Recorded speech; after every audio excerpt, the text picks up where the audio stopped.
Bienvenue à l'Université Paris 1 Panthéon-Sorbonne. On va commencer. Alors d'abord, merci d'être présent donc, pour cette première visioconférence sur l'impact économique de la crise du Covid. Donc premier objectif, se retrouver tous ensemble. Ne pas oublier qu'au fond, l'université, c'est une communauté. On forme une communauté tous ensemble et c'est bien qu'on ait quelques contacts dans cette situation qui est un peu difficile. Alors bien sûr, on est tous éparpillés. Ici, c'est l'occasion de se réunir, mais on va parler d'économie. Le Covid, c'est simplement une porte d'entrée pour discuter de l'économie un peu autrement. Mon objectif, c'est de mobiliser les concepts économiques que vous avez appris dans le cadre de vos cours, de la première année jusqu'à aujourd'hui. Comment on peut mobiliser ces concepts économiques pour mieux comprendre ce qui nous arrive en ce moment. Plus que jamais, on est face à de grandes incertitudes. Eh bien, c'est vrai que tout le monde a un peu un avis sur tout. On est abreuvé d'informations tout le temps. Ici, il s'agira certainement pas d'ajouter du bruit au bruit. On parlera pas, encore une fois, de la crise sanitaire. Pourquoi ? Parce que on n'est pas légitime sur cette question-là. Et on se focalisera sur les aspects économiques. Vous nous entendrez beaucoup utiliser donc ces concepts. Vous nous entendrez aussi beaucoup dire je ne sais pas.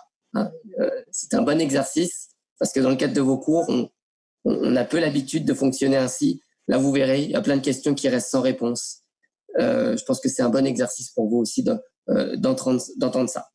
Vous nous entendrez aussi beaucoup ne pas être d'accord. On aura des avis différents. C'est la raison pour laquelle j'ai réuni mes collègues autour de ce projet pour que vous entendiez des avis différents. Et je dirais même pas tant des avis, mais surtout vous aurez des lectures différentes de la crise. Il ne s'agit pas d'opposer les avis les uns par rapport aux autres, mais d'avoir des lectures différentes de la crise. Voilà. Donc j'ai pris un petit peu de temps parce que c'est la première séance. Je voulais un peu vous expliquer quelle était l'idée de cette série de visioconférences. Comment ça va se passer ? Donc, à chaque fois, j'aurai un intervenant différent qui viendra exposer un sujet précis. Et le sujet d'aujourd'hui, donc, c'est la politique budgétaire. On ne parlera que de politique budgétaire. Alors, bien sûr, c'est difficile parce que tout est lié à tout, mais voilà, pour essayer de bien comprendre les choses, on va saucissonner et aujourd'hui, on parlera donc politique budgétaire avec Bruno Tinel.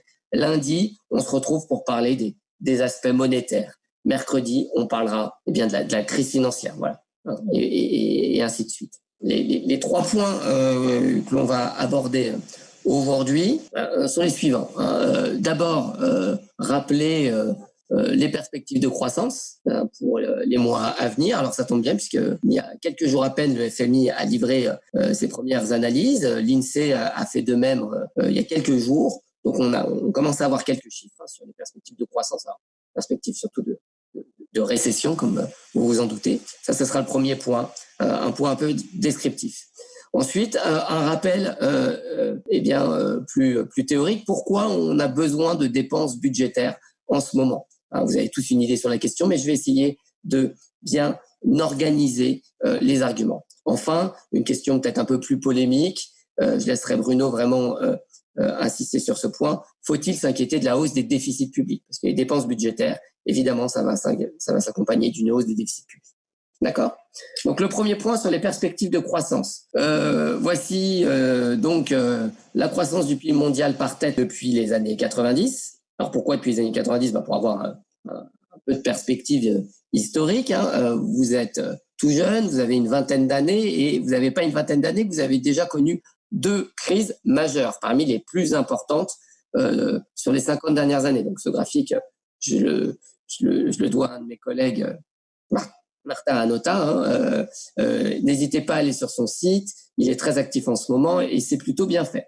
Et donc, ce graphique sur des données FMI montre que la crise, elle va être pire que celle qu'on a connue en 2008. Alors, en 2008, on a parlé de grande récession. Ça va être pire puisque la crise, cette fois-ci, va toucher plus durement encore et davantage de pays. Donc le premier constat, il n'est pas très positif. Le FMI table pour une récession de 4%. Alors, dans l'histoire, sur les 50 dernières années, depuis la fin de la Seconde Guerre mondiale, c'est la 5e récession. Et c'est la seconde plus importante récession en termes de PIB. Pour la France, les chiffres sont plutôt autour de moins 7%. Ça peut aller jusqu'à moins 9, moins 10% pour l'Italie. Alors, ce sont bien sûr des prévisions. Vous savez qu'en prévision, les économistes se trompent souvent. Alors, je ne parlerai que des pays développés. On parlera peut-être plus tard, dans une séance prochaine, des pays en développement qui vont souffrir aussi, eux, énormément de cette crise mondiale, via notamment la chute du prix des matières premières, comme vous pouvez le voir ici. Les pays en développement, ils sont très largement exposés. C'est ce sur quoi insiste donc ce rapport du FMI. Et puis, donc ça, c'est la situation qui est très négative. À quoi on peut s'attendre au niveau de la reprise? Eh bien, si on est optimiste, et le FMI est assez optimiste, on peut s'attendre à une reprise en V. Mais ça, c'est le meilleur scénario. Une reprise en V, c'est-à-dire qu'après cette crise, on devrait assister à un rebond. Alors, quelles sont les raisons à cela? Tout simplement, vous avez décalé dans le temps un certain nombre de consommations. Vous aviez prévu de changer votre voiture, eh bien, c'est retardé, mais vous allez évidemment procéder à cet achat un peu plus tard dans l'année, lorsque la situation sera améliorée. Ça, c'est le scénario optimiste. Mais scénario optimiste, attention, il est, comme je l'ai indiqué, optimiste. Il y a beaucoup de dépenses qui ne seront pas décalées. Je prends un exemple très simple, c'est le cas d'école en économie. Généralement, vous prévoyez d'aller tous les 3 mois chez le coiffeur. Et bien là, vous n'irez que tous les 6 mois ce coup-ci, donc ça, c'est perdu. De la même manière, après le déconfinement, vous allez peut-être aller un peu plus au restaurant, vous allez peut-être un peu plus sortir, mais vous ne rattraperez pas. Donc, il y aura de toute façon une perte sèche. Un rebond, certes, mais une perte importante pour l'économie. Ça, c'est pour le constat qui est relativement négatif. Je voulais vous donner quelques chiffres qui font autorité. Maintenant, la deuxième partie qui est plus importante, pourquoi agir? Quelles dépenses budgétaires, au fond? Et là, je pense que la personne qui résume bien les choses, c'est donc Olivier Blanchard, qui est récemment sur cette question et qui distingue donc 3 types de dépenses. Premier type de dépenses, d'abord, lutter contre cette pandémie. Donc des dépenses publiques, parce qu'il va falloir acheter du matériel, des masques, des réanimateurs. Alors, aujourd'hui, à très court terme, la contrainte, elle est essentiellement technique. Mais l'État, s'il a des commandes importantes, il peut pousser évidemment les entreprises à réorienter leur production vers ces produits de première nécessité aujourd'hui. Donc, l'idée, c'est que l'État lève un peu cette contrainte technologique via donc aussi des incitations pour que certaines industries, certaines entreprises se réorientent vers donc ces dépenses. Donc, premier type de dépenses, des dépenses d'urgence, des dépenses publiques pour lutter contre la pandémie. Tant et quantitativement, de toute façon, sont des montants faibles. Le deuxième type de dépense qui est urgente, c'est de venir au secours des plus démunis. J'ai la chance d'être fonctionnaire, donc dans mon cas, je n'ai pas de problème de liquidité, mais évidemment, pour une grande partie de la population, il va se poser un vrai problème de liquidité. Beaucoup de personnes sont en chômage partiel, beaucoup de personnes ont été obligées d'arrêter leur activité, et il faut venir au secours de ces plus démunis qui font face à un problème non pas de solvabilité, mais avant tout un problème de liquidité. Vous connaissez bien cette différence entre solvabilité et liquidité. Donc ce problème qui concerne les ménages, comment on peut le quantifier? Et là, Olivier Blanchard nous propose un petit calcul très simple que je voulais reprendre avec vous. Donc l'hypothèse alors il fait quelques hypothèses. Donc première hypothèse, 40% des entreprises et des ménages vont être contraints donc par ces fameux problèmes de liquidité. C'est un chiffre qui est généralement accepté.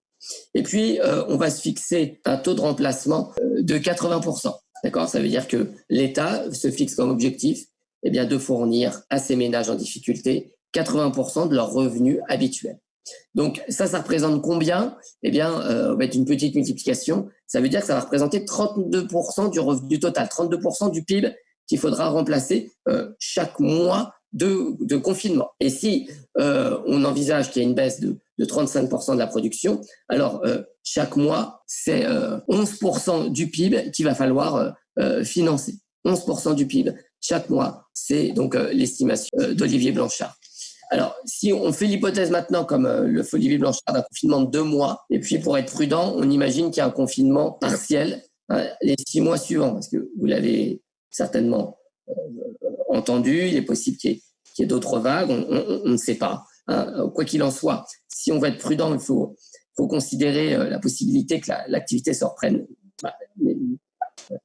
une reprise partielle de l'activité. Et donc, si on met tout ça ensemble, eh bien, l'aide aux ménages, ça peut représenter jusqu'à 4% du PIB. Voilà, donc le deuxième point qui est important, c'est l'aide aux ménages, et on voit que c'est essentiel, que ça doit intervenir rapidement.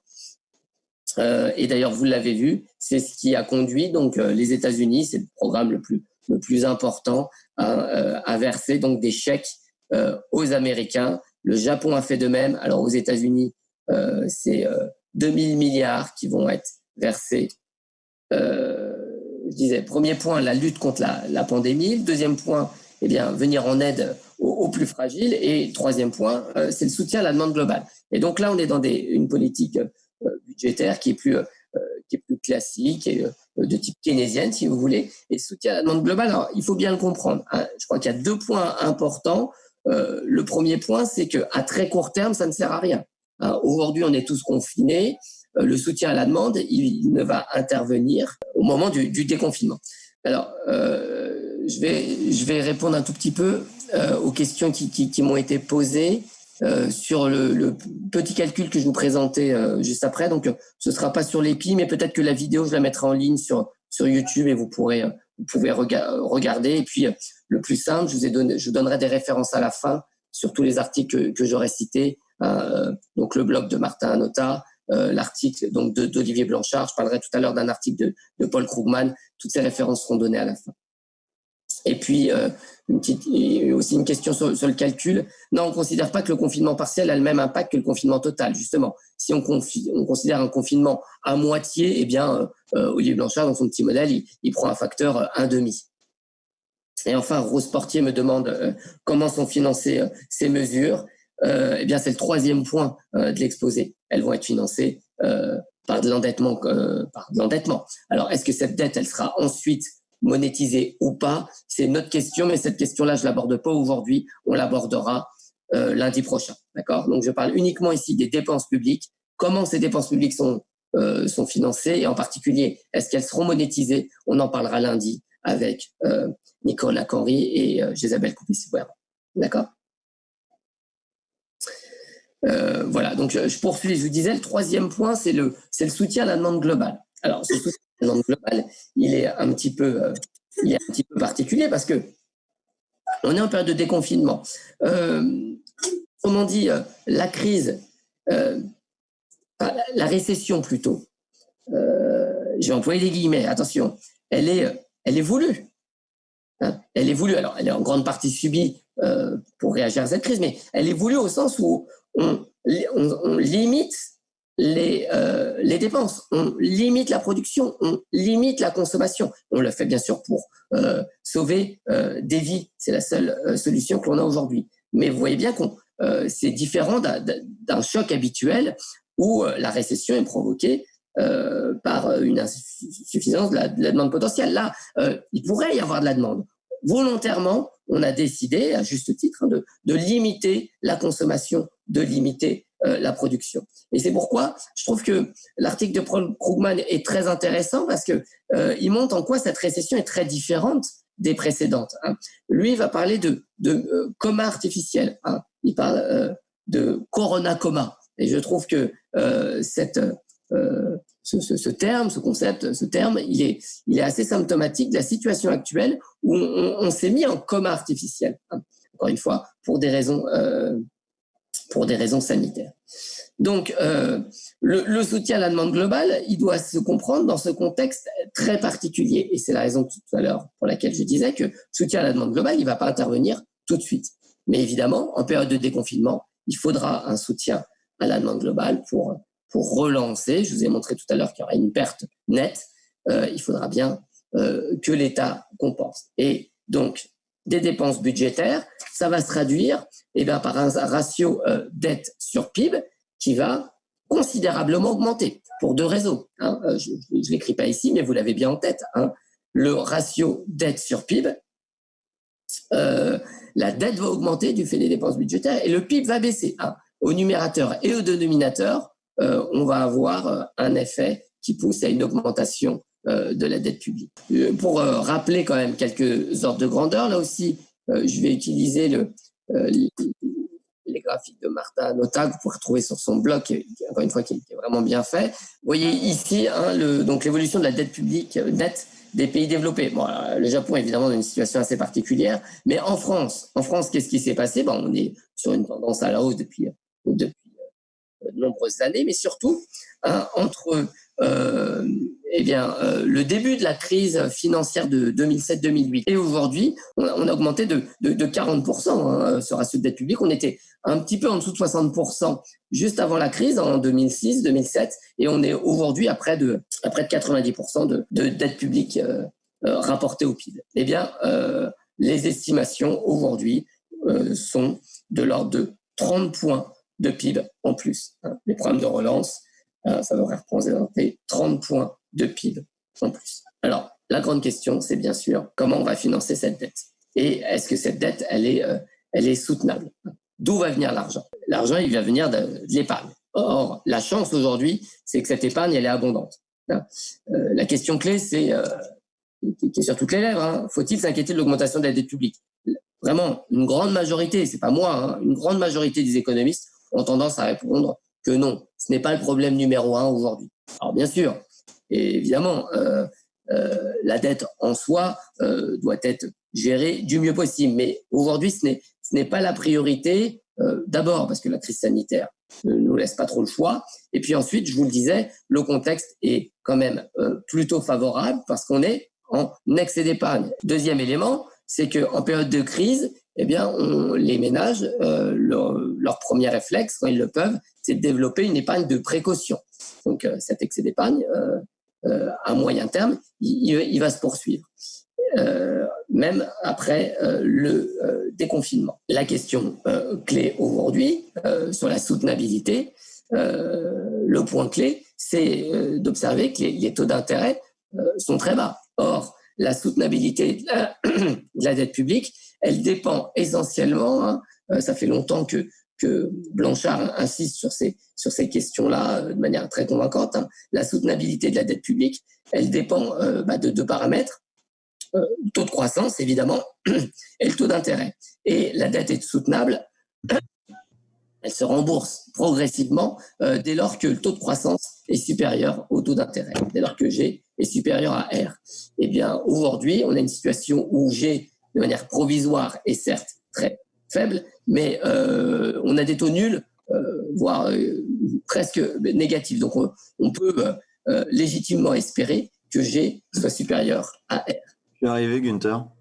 Ah, voilà. Donc, j'ai essayé de faire avec les étudiants un rappel en 3 points, mais maintenant, je vais te laisser la parole. Le premier point, c'était des éléments descriptifs sur la récession à venir. Deuxième point, j'ai insisté sur quel type de dépenses publiques avec des dépenses d'urgence pour venir en aide aux plus fragiles. Et puis, à long terme, il faudra bien envisager une politique de relance. Et là, je finissais en disant qu'il faudra que cette dette publique qui va augmenter, il faudra la financer, mais on est dans une période plutôt favorable avec des taux bas, donc il n'y a pas tellement de problème de soutenabilité. Mais maintenant, je te laisse la parole. Bon, alors, bonjour à tous. Désolé d'arriver que maintenant, on s'était mal coordonné. Bon, j'ai l'impression que tu as dit l'essentiel, Günther, en toile de fond. Moi, je peux peut-être resituer un petit peu les choses sur les enjeux théoriques, les débats théoriques, et puis ensuite revenir sur les enchaînements macro qu'on peut s'attendre à voir.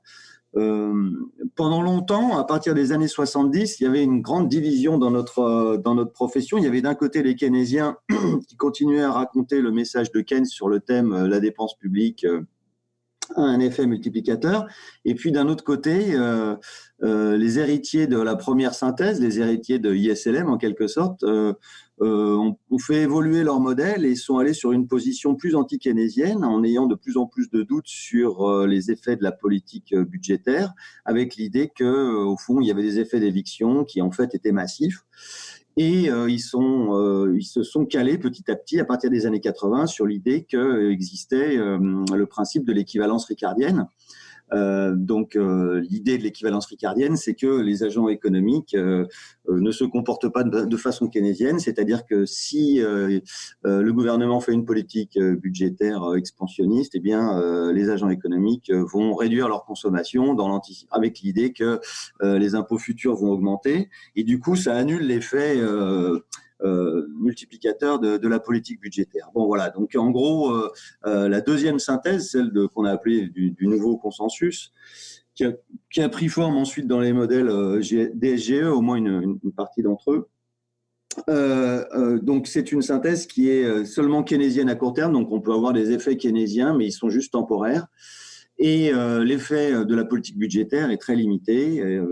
Voilà, et donc on a une hypothèse qui s'impose, c'est que le multiplicateur est inférieur à 1. Il y a un petit effet multiplicateur, mais voilà, il est négligeable et souvent il est calé autour de 0,5. Bon, donc ça c'est ce qui s'est passé durant les années 80-90, et puis cette idée-là commence à s'effilocher déjà dans les années 2010, puisqu'il y a plusieurs auteurs qui ont refabriqué le modèle de base avec un fonctionnement qui n'est pas toujours ricardien du point de vue des agents économiques. Et du coup, on retrouve des effets keynésiens plus généraux et plus classiques, en fait. Et puis, avec la crise de 2009-2010, comme vous le savez, il y a eu une relance budgétaire coordonnée, enfin plus ou moins de fait coordonnée, puisque tous les pays ont été impactés au même moment. Et donc, l'ensemble des pays capitalistes avancés ont fait une relance économique en 2009. Sauf qu'à partir de 2010, les grandes institutions internationales ont suggéré qu'il fallait arrêter la relance et il fallait consolider les finances publiques. Et donc, en particulier en Europe continentale, les gouvernements ont pris cette trajectoire. Ils ont cessé de donner une impulsion significative sur les dépenses publiques et ils se sont orientés vers non pas forcément toujours une diminution nominale de la dépense, ça c'est arrivé dans certains cas, mais un ralentissement très fort. Et du coup, bien sûr, on sait ce qui s'est passé. Eh bien, on a eu une stagnation durant une dizaine d'années et les ratios de dette publique n'ont pas vraiment diminué. Alors, il y a le cas de l'Allemagne qui est très particulier, on pourra en parler après. Malheureusement, il est sans cesse brandi en France, mais il ne permet pas du tout de comprendre ce qui se passe d'un point de vue général pour l'ensemble de ces pays avancés. Bref, mais du coup, qu'est-ce qui s'est passé? Face à la stagnation qui persistait, eh bien, en fait, on a eu une multiplication des publications en économétrie en particulier, où tous les économètres de toutes obédiences, si je puis dire, ont redécouvert qu'en fait, l'effet multiplicateur existe bel et bien quand l'économie n'est pas au plein emploi et donc, bien sûr, en particulier quand l'économie est en récession. À tel point qu'en 2013, on a l'économiste en chef du FMI, Olivier Blanchard, qui signe avec un jeune économiste un document de travail pour expliquer qu'ils se sont complètement trompés en 2010, que ce soit au FMI ou à l'OCDE, et qu'ils ont sous-estimé la taille des multiplicateurs et que les multiplicateurs n'étaient pas égaux à 0,5, mais ils étaient plutôt égaux à 1,5, voire 1,7. Et donc, voilà, c'est un petit peu le coup d'envoi d'une sorte de réunification de la profession, que ce soit les post-keynésiens ou les néo-keynésiens, ils sont tous d'accord pour dire que la politique budgétaire a un effet important au niveau macroéconomique. Bon, ceci aussi a été renforcé par Krugman, qui a publié un papier en 2012 avec un autre collègue, j'ai oublié son nom, mais bref, peu importe, où il fait lui aussi, justement, il a fait un amendement dans le modèle de base en ayant des agents économiques qui sont contraints par leur dette et du coup qui se comportent de manière non ricardienne. Voilà, bon bref. Donc il fait un amendement à la marge du modèle de base du nouveau consensus pour le rendre à nouveau keynésien. Et d'ailleurs, quand vous lisez le Krugman grand public, il est très keynésien. Bon. Donc du coup, où est-ce qu'on en est aujourd'hui? On est dans une situation qui est particulière, qui n'est pas comparable à mon avis à la situation de 2008-2009. Pourquoi? Parce que la crise, alors elle a une dimension financière, mais elle n'a pas été d'abord financière. Peut-être que s'il n'y avait pas eu la crise du coronavirus, il y aurait eu une crise financière, mais c'est pas d'abord ça qui s'est joué.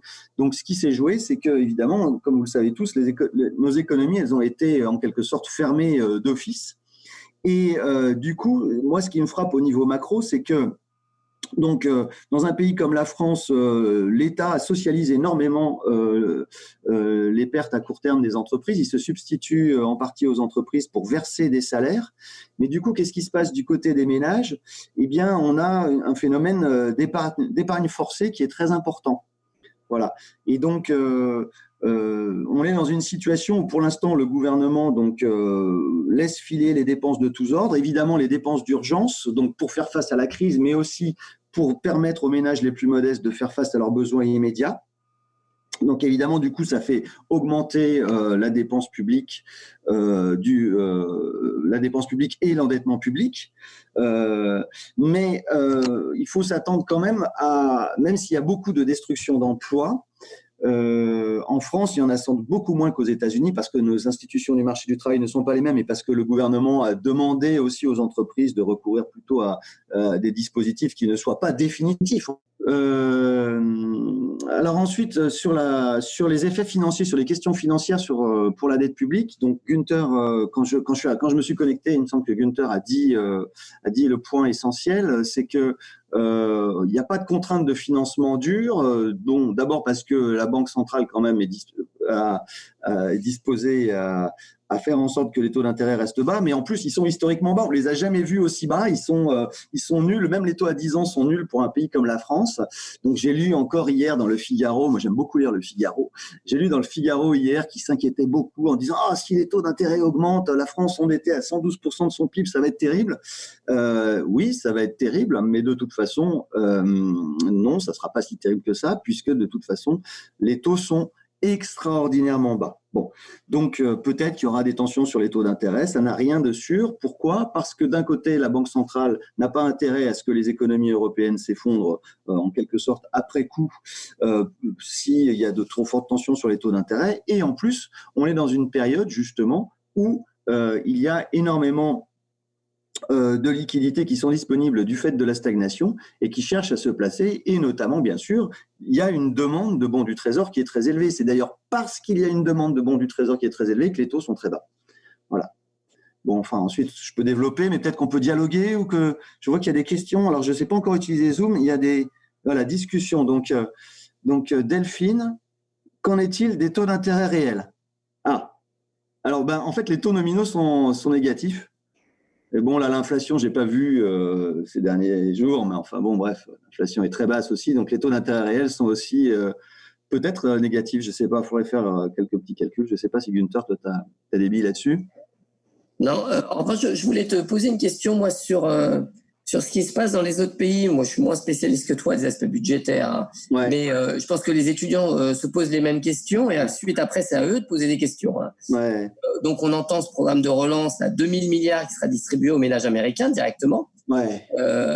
Et puis, au Japon, je disais tout à l'heure, c'est 850 € par citoyen. Ouais. Alors, pourquoi on n'a pas de mesures aussi spectaculaires en France? Alors, tu l'as dit un petit peu pourquoi, mais j'aimerais que tu insistes dessus. C'est parce qu'en France, on a ce mécanisme de chômage partiel qui vient se substituer à cela. Mais est-ce que c'est vraiment équivalent ou pas? Voilà, je sais pas. Est-ce que tu peux répondre à cette question?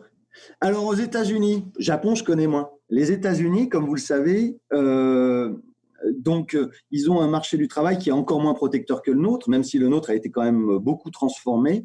Mais du coup, qu'est-ce qui se passe? Eh bien, on se retrouve dans une situation où il y a des gens qui non seulement n'ont plus de boulot, mais en plus n'ont plus les moyens de payer leur loyer, n'ont plus les moyens de rembourser leur maison, n'ont plus les moyens de se faire soigner, puisqu'il n'y a pas non plus de couverture maladie universelle ou d'accès égal, de libre accès aux soins gratuitement.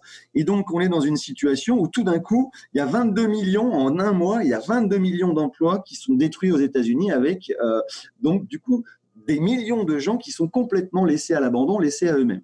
Et donc, de ce point de vue-là, effectivement, les États-Unis n'ont pas d'autre chance que d'autres solutions que de libérer du cash immédiatement pour permettre à ces gens de faire face à leurs dépenses immédiates, que ce soit pour se nourrir ou éventuellement pour continuer à payer leur emprunt immobilier, parce que ce qui se profile en toile de fond derrière aux États-Unis, c'est une nouvelle crise des subprimes. Donc, vous voyez, donc la différence entre les États-Unis et nous, je vais revenir sur le cas de la France, c'est que les États-Unis, c'est un pays où, du coup, potentiellement, tout est hyper instable parce que, justement, il y a très peu de socialisation sur le marché du travail, d'accord ? Et en plus, c'est un pays qui est construit sur la dette des ménages encore plus que chez nous. Alors, j'ai vu qu'il y avait d'autres questions qui s'étaient affichées. Je finis de répondre à ce que dit Gunther, puis ensuite, je regarde les questions.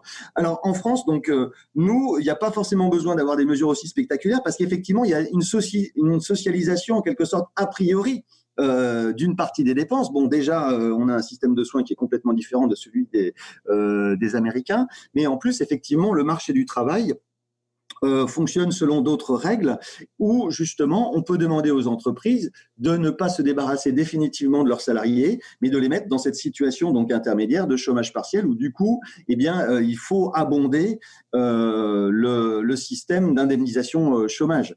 Mais tout ceci fonctionne selon des règles qui sont déjà prévues a priori, alors qu'aux États-Unis, ils n'ont pas ces dispositifs-là, ils sont obligés de fabriquer quelque chose à partir de rien. Les autres questions, c'est sur principalement, donc, alors, plus généralement, je dirais, mais un peu les effets d'éviction. Hein. Là, je vais essayer de résumer quelques questions. Ouais. Généralement, on craint les effets d'éviction. Autrement dit, de quoi s'agit-il ? L'endettement public viendrait se substituer à l'endettement privé. Alors, mais c'est parce que c'est sur quoi nous interrogent les étudiants. Eux, ils ont une vision un peu inverse, si je puis dire, dans la mesure où les taux bas profiteraient à des entreprises qui ne le méritent pas vraiment. Hein. Ah ouais. Bien sûr. Alors, il y a cette idée, effectivement, qu'en période de crise, eh bien, il y a un processus d'élimination des entreprises les moins performantes. Alors, je ne sais pas, tu as des éléments là-dessus ? J'ai aucun élément, mais ça me semble évident. De même que j'ai vu un article qui disait « Oh, on va donner plein de pognon à des entreprises qui polluent, par exemple. » Oui, c'est vrai. Dans un cas d'urgence comme ça, a priori, il n'y a pas de projet de sélectionner les canards boiteux. On va les laisser disparaître tranquillement. Les pollueurs, on va finalement tout changer. Non, c'est pas prévu aujourd'hui. Donc effectivement, dans les dispositifs qui sont prévus, il ne s'agit pas de trier entre les bonnes et les mauvaises entreprises, entre les entreprises vertueuses et les entreprises moins vertueuses sur le plan écologique. C'est tout à fait juste. Ça, c'est une autre question. Et d'ailleurs, bon, est-ce que ça serait la fonction de l'État de décider de quelles entreprises doivent être sauvées et quelles ne doivent pas l'être en période de crise? Peut-être que ça pourrait être la fonction de l'État. En tout cas, à ma connaissance, nous n'avons pas les dispositifs pour le faire, a priori. Il faudrait le préparer à l'avance, un truc comme ça. Alors, il y a une question que je trouve excellente de Varsama, excusez-moi d'écorcher votre nom ou votre pseudo, je ne sais pas, sur l'Italie. Effectivement, j'ai dit moi-même qu'il n'y avait pas de problème de soutenabilité parce que le taux de croissance reste a priori supérieur au taux d'intérêt. Mais ça, c'est vrai pour la France, c'est vrai pour l'Allemagne. Et vous avez raison d'insister sur l'Italie. La réponse à cela, c'est une coordination au niveau européen. Effectivement, nos voisins ne sont pas dans une situation aussi favorable que la nôtre en termes sur le marché de la dette publique. C'est l'idée de des Corona Bonds. Hein. Il faudrait pour cela donc une solidarité européenne, mais vous voyez bien que l'obstacle il est là plus politique qu'économique. Hein, mais il y a peut-être des éléments aussi. Oui, alors moi, ce que je veux juste te dire, c'est que effectivement, on pourrait faire le parallèle avec la Grèce, sauf que l'Italie n'est pas la Grèce, c'est une des économies les plus grosses d'Europe.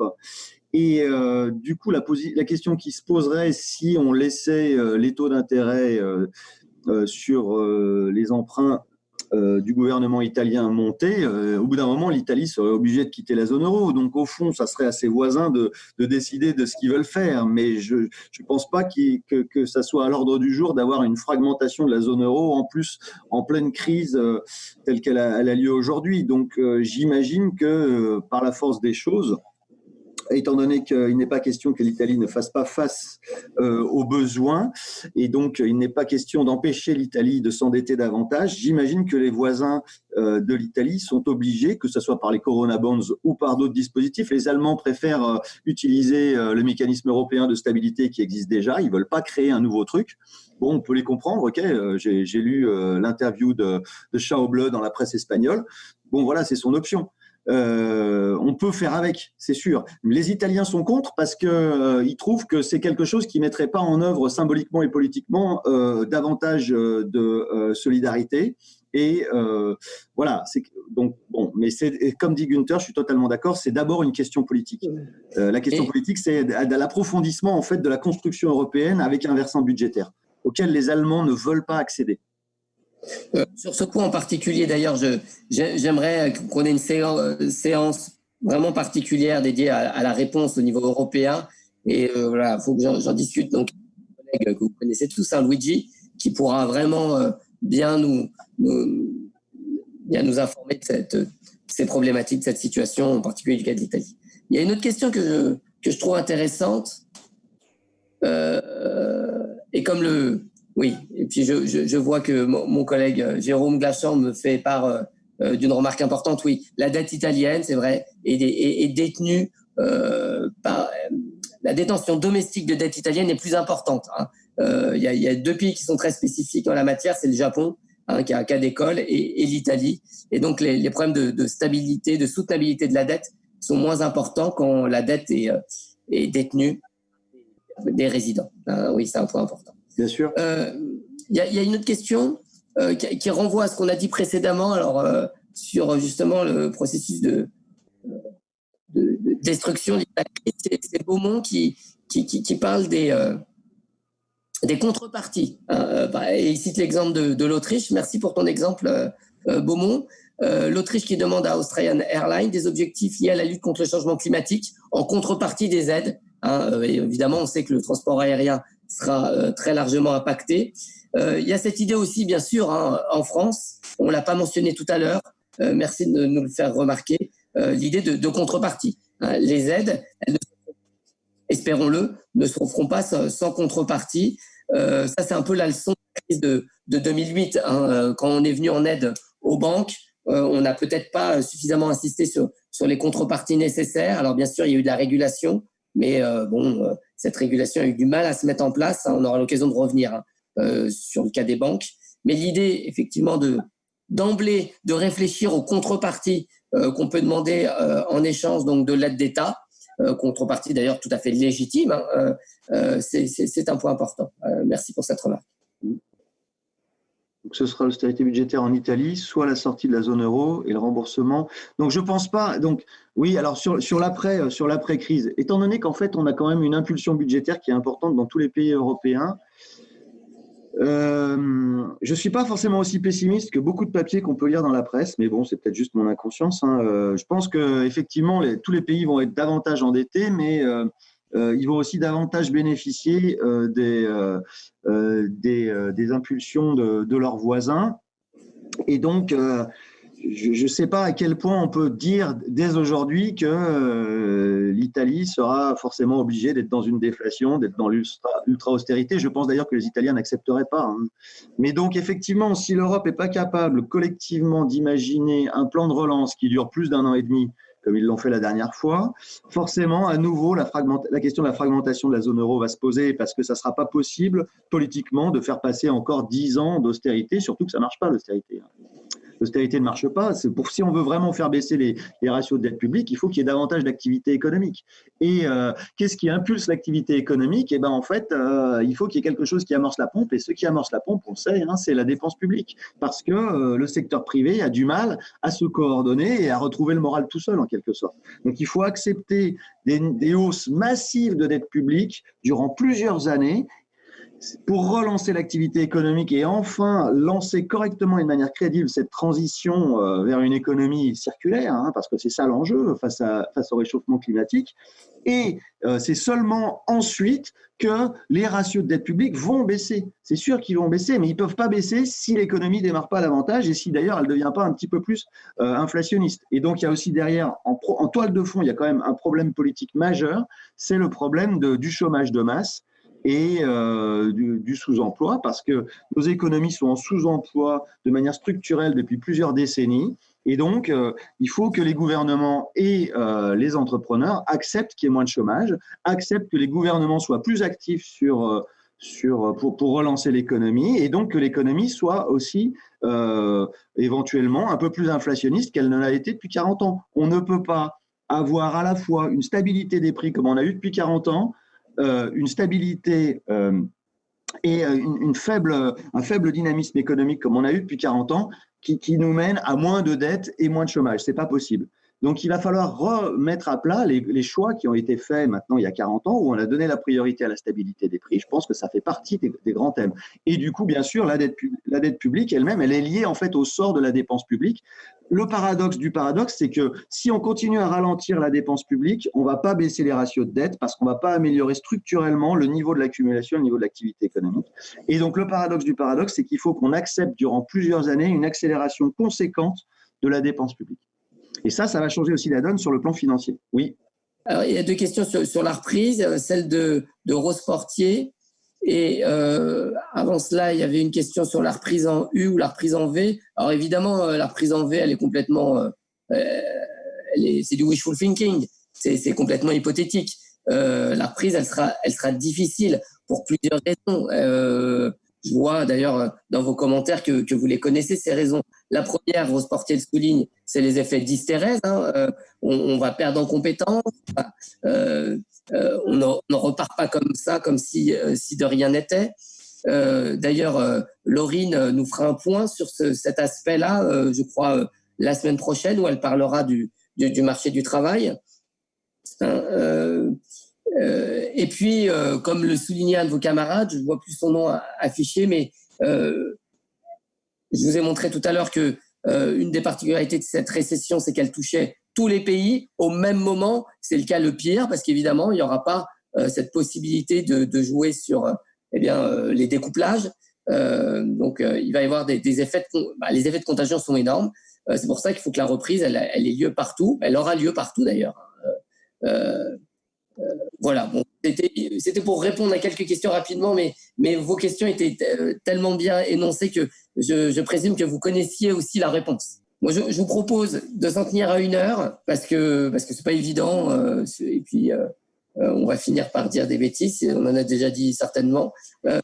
Et puis donc lundi prochain, on discutera des aspects plus monétaires. On parlera de la politique monétaire. Évidemment, les banques centrales vont avoir un rôle majeur dans cette crise. Donc, à lundi, j'espère que ça a répondu à quelques-unes de vos questions. En tout cas, que ça vous a plu de passer ce moment ensemble. Merci à vous. Merci à toi, Bruno. Portez-vous bien.